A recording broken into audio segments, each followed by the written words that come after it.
ఈ రెమిటెన్సెస్ మీద పన్ను కేవలం భారతదేశం మీద మాత్రమే కాదు, ఇతర దేశాల మీద కూడా పడుద్ది. ఉదాహరణకి మెక్సికో కావచ్చు, ఎల్ సాల్వడార్ కావచ్చు, ఈ దేశాలన్నీ కూడా ఈ రెమిటెన్సెస్ మీద ఎక్కువ ఆధారపడుతుంటాయి అన్నమాట.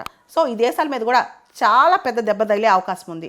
దాంతోపాటు గ్లోబల్ ట్రేడ్ రీసెర్చ్ ఇనిషియేటివ్ వీళ్ళ యొక్క కథనం ప్రకారం ఇండియాలో కేరళ, యూపీ, బీహార్ ఇలాంటి రాష్ట్రాల్లో చాలా లక్షలాది కుటుంబాలు కనీస అవసరాల కోసం ఈ రెమిటెన్సెస్ మీద ఆధారపడతాయి. అలాంటప్పుడు రెమిటెన్సెస్ మీద ట్యాక్స్ వేస్తే పెను భారం వీళ్ళ మీద పడుద్దని మనం అర్థం చేసుకోవాలి. 2023-24 ఆర్థిక సంవత్సరంలో భారతదేశానికి దాదాపు $120 బిలియన్ రెమిటెన్సెస్ వచ్చాయన్నమాట. దానిలో 28% అమెరికా నుంచి అని చెప్తుంది global trade research initiative. So America నుంచి వచ్చే ఈ రెమిటెన్సెస్ మీద పన్ను పడితే దాదాపు $10-12 బిలియన్ ఎఫెక్ట్ భారతదేశం మీద పడుద్ది, భారతీయుల మీద పడుద్ది అనమాట.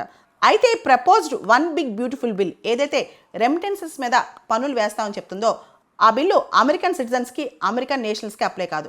ఎవరైతే అమెరికన్ సిటిజన్స్, అమెరికన్ నేషనల్స్ డబ్బులు ట్రాన్స్ఫర్ చేస్తారో వాళ్ళని వెరిఫైడ్ యూజర్స్ అంటారు, వాళ్ళకి అప్లై కాదు. కాకపోతే H1B వీసాసు, L1 వీసాసు ఇలా వెళ్ళి అమెరికాలో పనిచేస్తారో వాళ్ళందరికీ ఇది అప్లై అవుతుంది.